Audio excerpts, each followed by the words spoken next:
Okay. So I would like to try to start with the Teshuvah from the Gaonim and see where we can go from there, because that seems to be a pretty early source. I know we have to go back then to the Gemara, but I'd rather start from there and go back if that's okay with you. Fine. Okay. So let's bring up that Teshuvah on screen. What was it called? File something or other.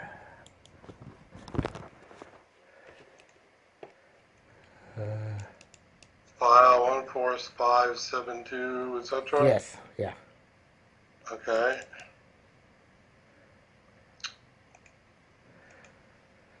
Okay, so Minute Abba Seichem Yidechem. Teshuvah min Genizah. This is a Teshuvah from the Genizah in Cairo. Al Yom Tov Sheni Shagolios, on the concept of Yom Tov Sheni Shagolios. Okay? So, obviously we'll go through Agdama, so we know what we're talking about here. Kasher kavu b'nei Yisrael Eretz Yisrael Shel Chodashim Api Edus Al Yiriyas HaYorech. And at the time, Bnei Eretz Yisrael determined the months based on testimony of seeing the new moon. Hayu b'nei Chutz La'aretz Shlo Yidu Beis Yom Nikbar Rosh Chodesh B'Eretz Yisrael. The bnei Chutz La'aretz who did not know what day was made Rosh Chodesh, so be Mosifim Yom LaMoadim. They would add a day to the Yom Tovim Mishum HaSafek. And who Yom Tov Sheni Shagolios? This is called for posterity Yom Tov Sheni Shagolios. Now, once the law started being reckoned based on the Cheshbon V'lo Piriyas Yirech, not based on not based on the seeing of the moon, there would seem to be no longer any reason to maintain that additional day, right? Obviously, because now we know. So this Mr. Friedman, Mordechai Kiva Friedman, says now he's going to annotate several pages in Genizah. Shemu atak, there's a long tshuva accompanying them. Baravis Yudis in Judeo-Arabic.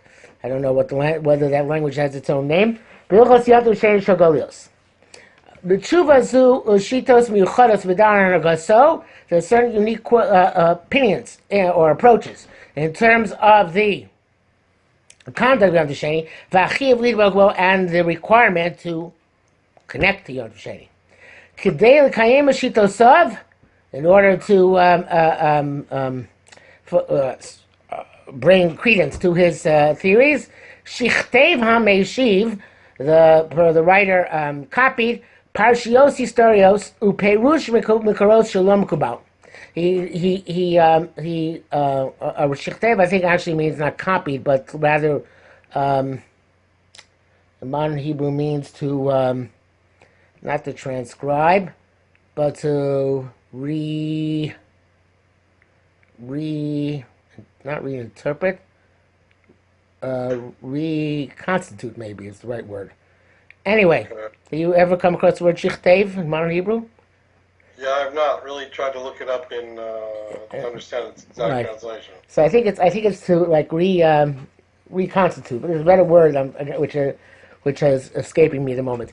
Parshios Historios, historical reconstruct maybe historical episodes. Pirish Makaros, and he explained a source of Shalom Kubal not according to their normative fashion. According to his statements, Livnei Golus Yechonia. Now, Golus Yechonia is very early. Golus Yechonia is 11 years before the destruction of the first Beis HaMikdash. We don't have, as far as I know, any independent sources which indicate that Yom Tov Sheni was kept during the time of Golus Yechonia. We can assume that it was, but we don't have any sources which state explicitly that it was. Okay? And then it was the Jews above the time of Shivas Sion. Again, that's early. We don't have records that it was that early. Is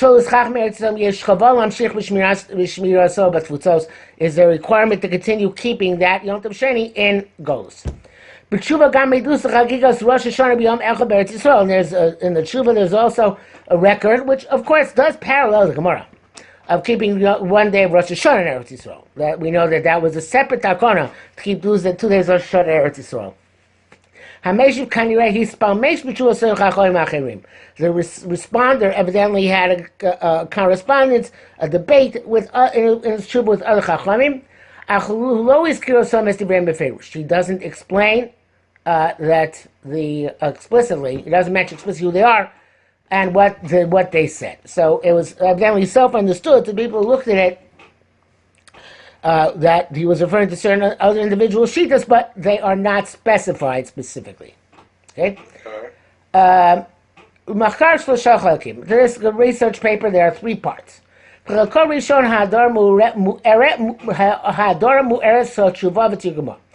there is an annotated edition of the Teshuvah and its translation. Rosh Tir Ksavayad, and at the beginning a description of the manuscript, because its correlation to other manuscripts, Zira Matik, and the identification of the scribe who wrote it. The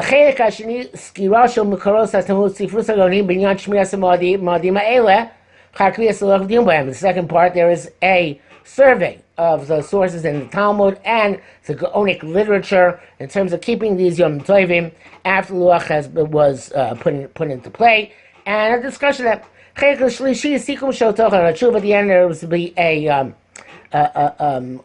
synopsis of the content of the Teshuvah, and trying to discuss its unique shitos. But in the end, he's going to try and give us the identity of the writer of the Teshuvah. Okay, so we're going to skip the first part here, which describes the next part, I should say, which describes the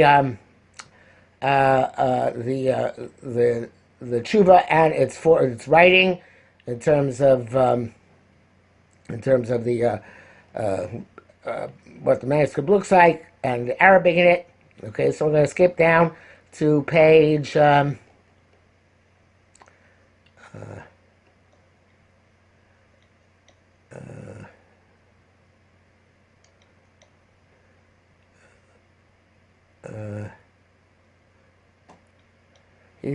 page 561. 561, okay. Okay, to the last paragraph. Kichani Rav Shala's host is Ksavosha Matika Tova Shalonu, Ksavosha Sofer Tosha Mitzrayim, Me'emtza Mea Shtemesrei, Shekisvayad Ravim Shetik Soru Bagniza. So, Mr. Friedman wants to identify the scribe as a resident of Egypt in the middle of the 12th century, of which there are many examples of manuscripts in the Cairo Genizah. Gam Shmo Yadu, as his name is also known, Mansur ben Avraham, Ibrahim, Mishpachas ben Nahum.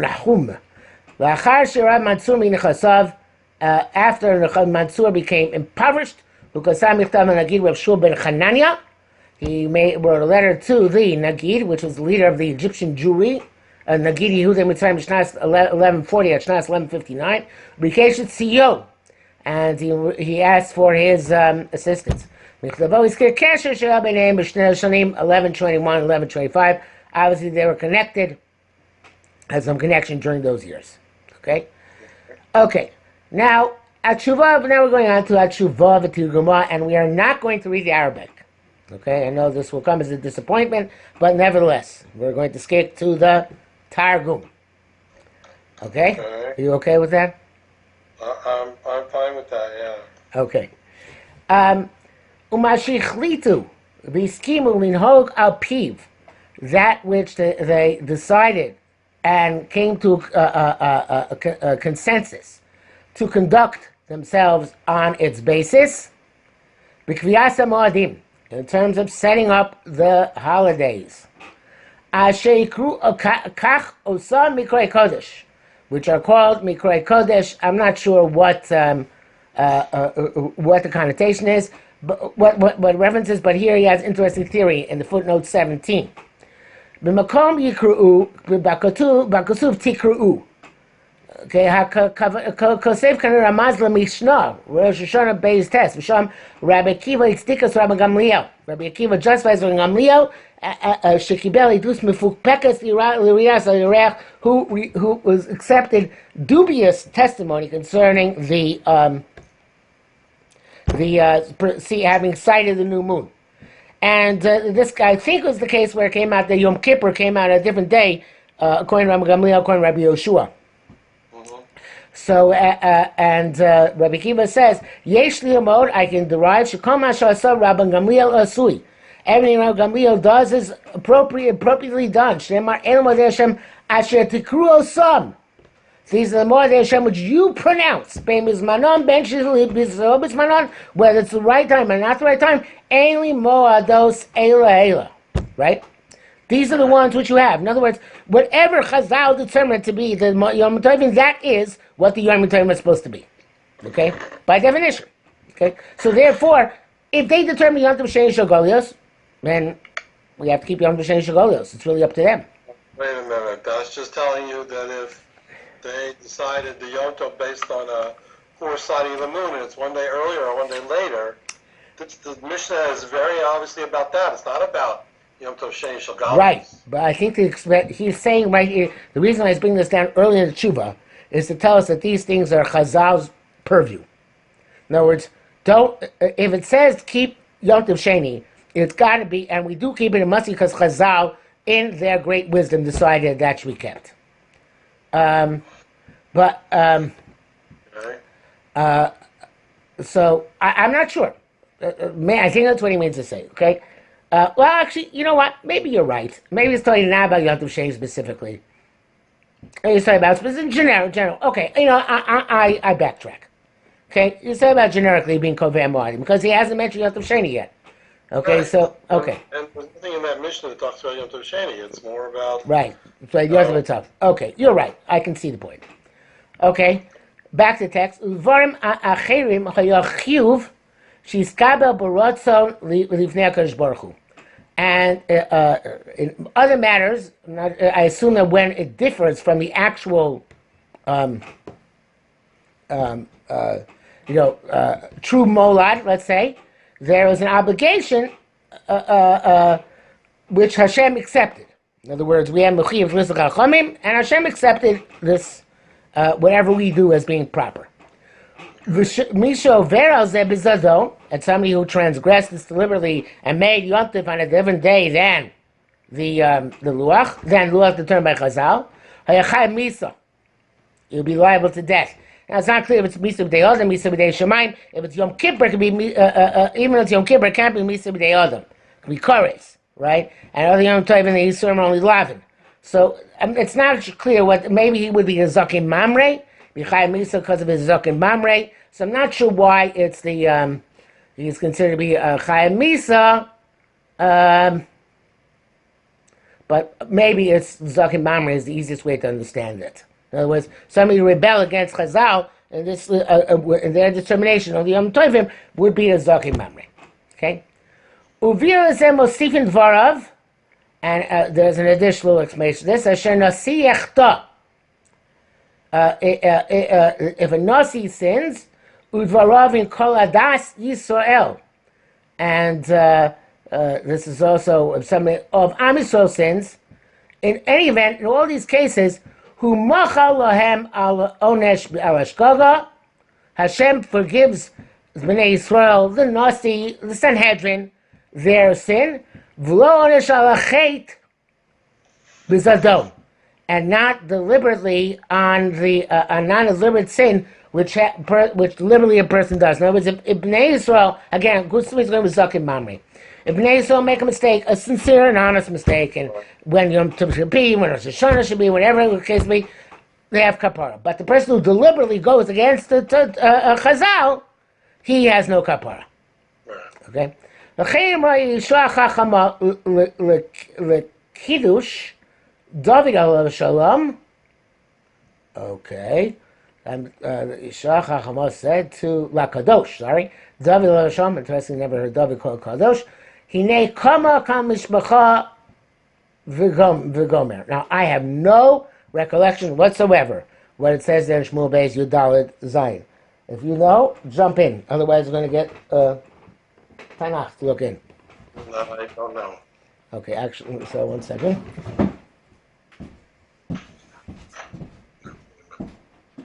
Sorry. When it's done, we'll come see.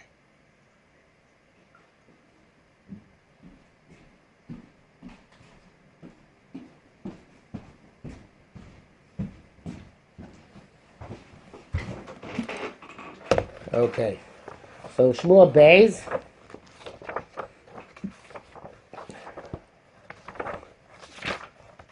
It's a Yud Zayin. Dollar. All right.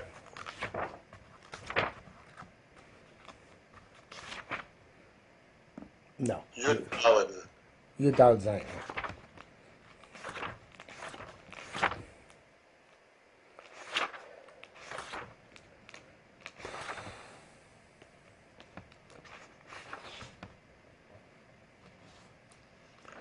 Okay, so let's talk about during the height of the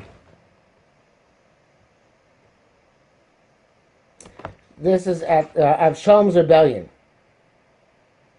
It's first time. The first time he fled from David. The second before the major rebellion was the second time. So it's the first time he was trying to he had in mind to usurp the kingship.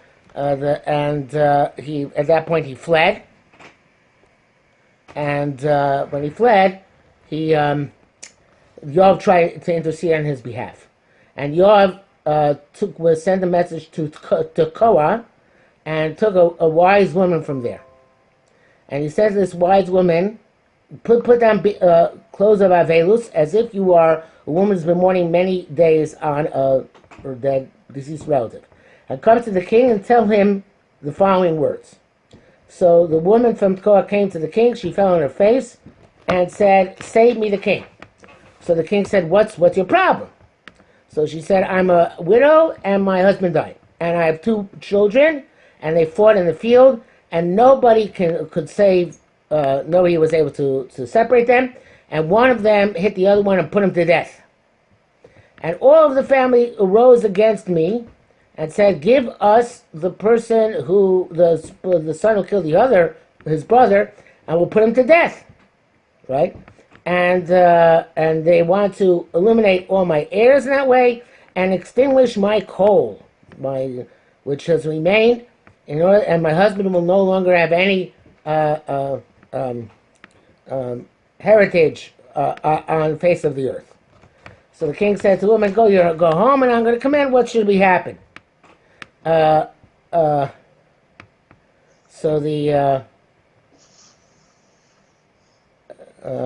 it's a whole long discussion here, and then obviously they get to the Nimshal, which is that he should let Avshalom go. Avshalom was caused trouble, so that's a long parak.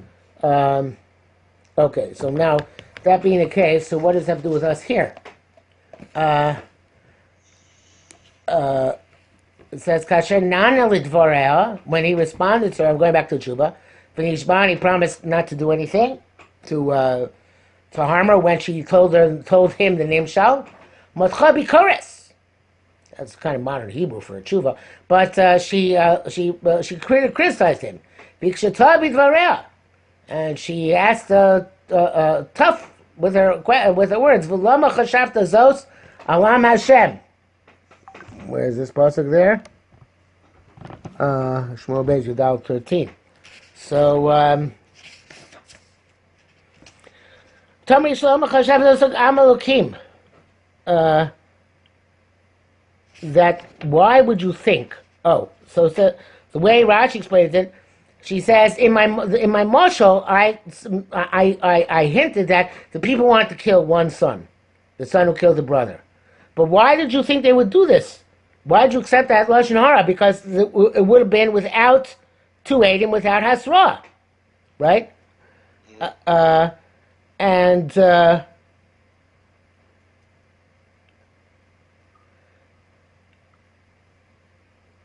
then she starts telling over the name Shal. And that is that you are really meant for Avshalom. You shouldn't push away Avshalom. So what does that have to do with this?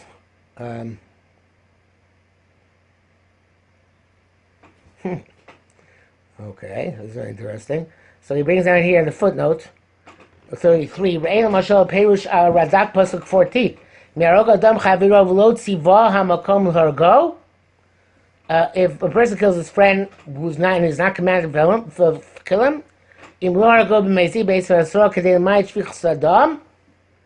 if he didn't kill him with Mezid Eidim Asra in order to diminish Shvichas Adam B'Margo V'chulei, Ad Kad Tosefes B'Ara is based on a fresh Ben Mezid L'Shogeg. Okay, I don't know why this is important to tell us, but he's telling us that there's some difference between Shogeg and Mezid, and Mezid is when you do things deliberately wrong with Eidim and Asra. Even if there aren't Eidim and Asra, it's still not good. If even do something deliberately wrong, if there are no Eidim and Asra, it's still Shogeg, close to Shogeg, and not Mezid. Okay, so let's see. I have no idea why this is important to the Teshuvah, but let's go on. We're in line 12. It goes back to the previous bit that as long as you're doing things for Shogeg, God is forgiving us. Right? So if we screw up the calendar for Shogeg, we're okay. Okay, fine. That sounds good. So it's known as that originally. When the nation was taken in its initial galus, El Aratzos, to the lands Rechokos, which are far away from Eretz Yisrael, because close to Eretz Yisrael you don't need to have Yom Tov Sheni because the Eidim would come there, right? Right. So he says, "Hayubochim." I'm sorry, skip. Hayubotzapim. They would yearn Shabim Heri Yoshuvu. They go back quickly. Bochim Kuma Nitzri base Hamikdash, and they were trusted in the eternal existence based on Mikdash. This is Golos Yechanya, because at the time Golos Yechanya, which is 11 years before the Beis HaMikdash was destroyed, they hoped that the Beis HaMikdash would not be destroyed, right? Shematzavo Yishtaneh. V'yu Amni Meichal Hashem, Meichal Hashem. They would say that we want the Beis HaMikdash to exist. So he says here in footnote 36, he says Tigamti Kach, which is that mitzapim, v'lo mikavim, and not that they hoped. K'mistaber shemeshivat solamar. He wants to say that the responder is saying, shebigal tzipkel lachzor b'mher l'Eretz Yisrael lo nigu Yom Tov Sheni mitchilas hagolus harishayna. They didn't yet have Yom Tov Sheni at the time of the first golus. Klomar es golus haseres hashvatim. So he's saying it's even earlier. It's not the golus of the Yechania, which is 11 years before. It's Hashvatim, which was decades before the structure of the Beis HaMikdash. Okay? And then, but he says the 37, Lo burim ha-meishimi yichesat v'meila livnei aseres hashvatim shagalu oto shabei Yehuda achrei osagolus. But one of them, the Aseres Hashvatim, or the Golus Yechania, they were very focused and believed in the imminent return to Zion and that the Beis HaMikdash will not be destroyed. Okay. Valzulasam, and on others, and he says in footnote 38, Milvad goes to show on others came later on, or even the Goyim perhaps. Amar Kasuv lo eminu malachei, etc. And he says that in the footnote he says that Animich Entos el Plitas Kumus Benkom Malchi. Ulai Bashbas Habitus Midrashim Malachei Eretz Yisrael Malachei Eretz. So because it says Lo Eminu Kom Malchi Eretz is the pasuk in Eicha, right? Okay. So none of the it says that the kings of the land did not believe that such a thing, such tragedies could befall the Jewish people, right? Okay. That's actually pasuk in Eretz. Lo Eminu Kom Malchi Eretz Kol Yoshvei Selva v'Goymer. Umehem anshe golus Yechania. Now, mayhem means either later on or a givus the golus Shvatim he's referring to, or among these the people of golus Yechania. Shebahem ne'amar v'samti yinei alayim l'tova. I'm going to put my eyes upon them in a positive way. V'ashim b'sim l'Eretz Azos, and I'm going to return them to this land.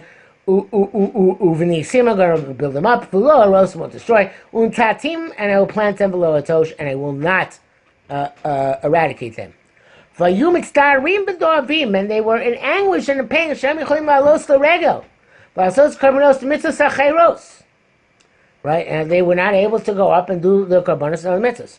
Chamala aleim akel yishtabach. The Baruch had mercy upon them. V'chish es haftachaso, and he brought speedily about the fulfillment. V'af kamsos b'yosa amer tzavim lo masim l'altim l'goymer. V'yar b'tzar lehem, he saw the anger she came with some l'rachamim. He did all sorts of nice things for them. V'tir masho so b'seh the dvarav, and explains this the way you say, Ki simcha melokim v'yeshev eslei melech ashur aleihem. That all sorts of good things happen to them, but they're still in Golus. Anyway, they agreed all together unanimously, right?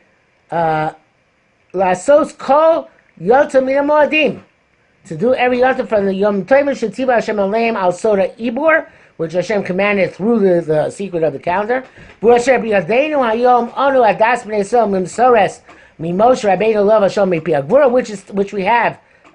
the Ibor as a Masorah from Moshe Rabbeinu, Yomayim. So this Golus, even that we're yearning to Eretz Yisrael, they want to go back to Eretz Yisrael, and eventually they were restored to Eretz Yisrael. While they're in Golus, they decided they're going to keep 2 days. The first is obligatory midaraisa. Vasheni hu asher iskimu l'kabel oso aleihem. They agreed to keep it themselves. I'm sorry. B'tmura, instead, interesting, laliyah surah kabon she'em yicholim la'asos. Not initially because of the calendar. The initial acceptance was because of their inability to go up to the right. Right. We wanted that those cows which we can't bring up, we will be mashlim them as by additional tefillos, and those additional tefillos are the Yom Tov Sheni. Mitzvah, and in order to have great simcha in fulfilling the mitzvah, should stavula b'divrei hakasuv v'samachta b'chagecha. There's divrei hashir. I'm sorry, there's divrei hakasuv, which is described. Hashir yelachem kloitz kadesh chag v'simchas levav keholech becholio. There's the goymer pasuk in Yeshaya, 29. Okay. So they kept the Yom Tov Sheni, and by the way, we'll see later on. There's Yerushalmi in this effect.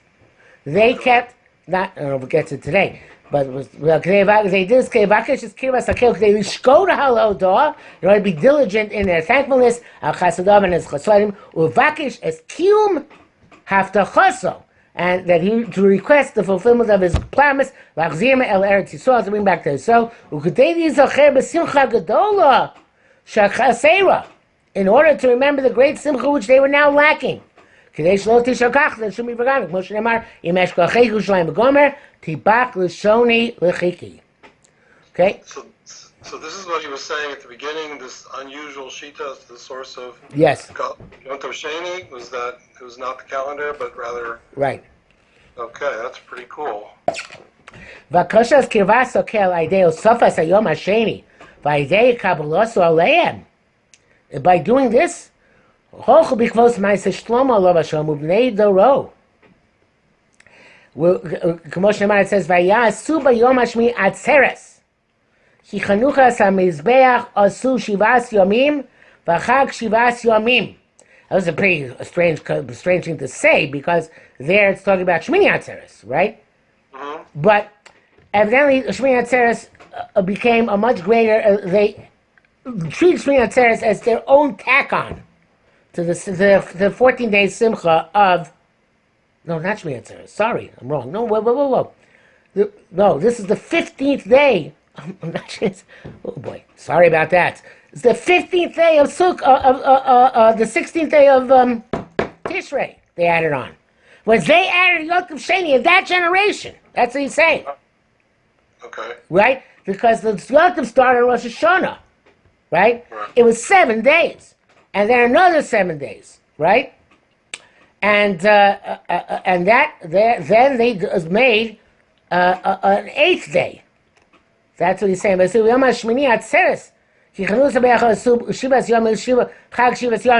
he also started the day after Rosh Hashanah.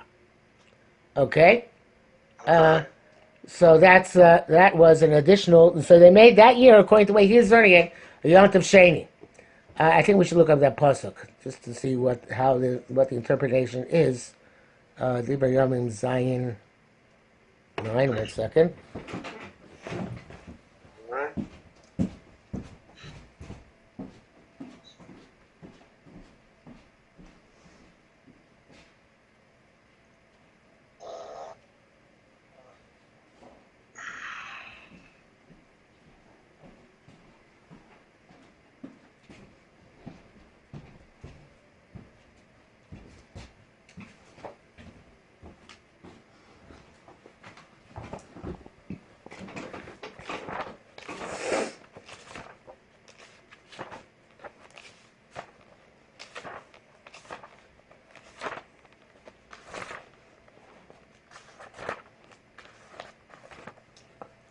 Okay.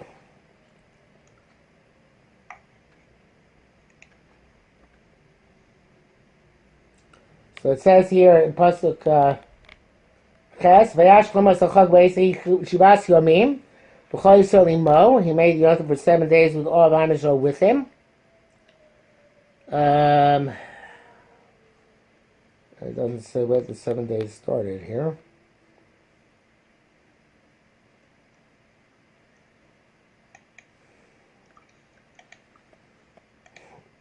Kol G'ramo V'Chamas Anacham Mitzrayim. Hasu B'Yom HaShmini Atzeres. They made on the... It was done for Sukkot. What? It's Ki'ilu, it was done for Sukkot. Yes. Shivas Yomim, B'Chag Shivas Yomim. No. So it started... So it is the Ar Shmini Atzeres. So I'm not sure... Because it says afterwards, V'Yom HaSim Shlosha Chodesh HaShvi Shilachasam Lo Aleim. Smechim Tovei Leiv.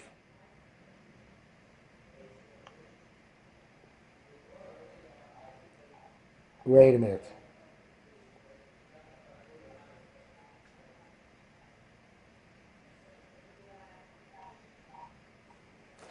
When is Shmini Atzeres? What day of Tishrei?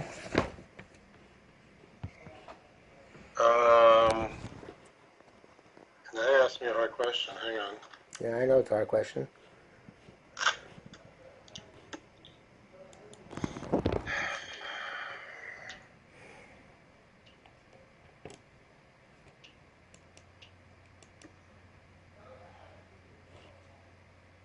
Shmini Atzeres. Mm-hmm. So I'm not sure what he's saying here. No, Shmini says the 22nd, and he sent them home on the 23rd. So what does he mean they added on?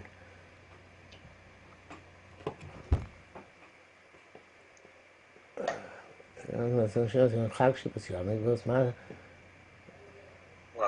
on Shmini Atzeret, they don't have to. It's not a Chag Aliyah, right? It is. There's a separate Chiyuv Aliyah L'Regel on Shmini Atzeres. But it's not, I understand what he's saying. The Lashon of Pasuk is Vayasuk B'Yom Shmini Atzeres Ki Chanukas HaMezbech Osu Shivas Yomim V'Chag Shivas Yomim. So he's saying that Atzeres sounds like this Atzeres was separate than, wasn't just a regular Shmini Atzeres, it was something to do with the... That's when things started to run, right? They did Chanukah of 7 days, and then Shmini Atzeret would have been the first day of normal operation, and instead of it being normal operation, even though it was a Yom Tov, they made an additional celebration of the Mikdash, somehow. I think the answer is in the next pasuk. Next part says, and I see there's a contradiction to Malachim. Now, I think that's the answer. Next part says, "Ubayom esrim shloshah chodesh hashvi shilachas kolam leoleim." Smechim eto be'lev al tova asher asa Hashem leDavid u'Shlomo Yisrael hamo. So on the 23rd day of Tishrei, he sent them home, right? Right. So it says here in Rashi, "Shutes leChanukas habayis." It's the 9th day of Chanukas Bayis. Uve Malachim, by Malachim it says, "Uvayom hashmini shuchabeis lechodesh." He sent them home on Shmini Atzeres itself. Here it says the 23rd, right? So he says, "Pituram b'yom ches l'sam l'shus l'ilech achar chag." So he wants to say that he gave them a shus to go on Shmini Atzeres and said, "Okay, tomorrow you can all go home," right? U'magen she'ech z'achag goes hochu kulam yachad, right? Okay. Or another possibility. Yom ches l'sam l'shus l'shulach l'sam l'yashim is so tchum Shabbos. Anybody who was within the tchum could go in that day, and the next day everybody else went, right? Okay. But B'Beishus Rabbah Mefarish Nochel Rishus Mimenu, they took permission to leave on Shmini Atzeres. Intinu Od Shom Yom Echad, then they waited an additional day. V'Chazim Nochel Rishus Od L'Mochar Pam Shniya, and then the next day they asked permission to go again. Okay, so far so good. But I think that the way he's learning this is that they added a day. The 23rd day was the additional day that they added on. Okay. In other words, why does it say in Malachim it's talking about when Yom Tov is over? Right. And it was over on the 22nd. And then they say you can go home tomorrow. But the next day they decided they were going to keep an additional day. Okay. So that I think he's learning is an additional day adding on Shmini Atzeres. They said cut the other Shmini Atzeres, which they normally wouldn't do. And that's it reconciles the stira between Malachim and Divrei Yomim. Okay. Okay? All right, I think we'll stop here for today. Yeah, I think it's a good stopping point. But this is interesting. Okay, good. I'm glad we're able to get you something which geschmack. Okay. Oh, fascinating. All right, good. About. All right. Talk to you. Okay, to be continued. Yeah. Okay, All right. Bye.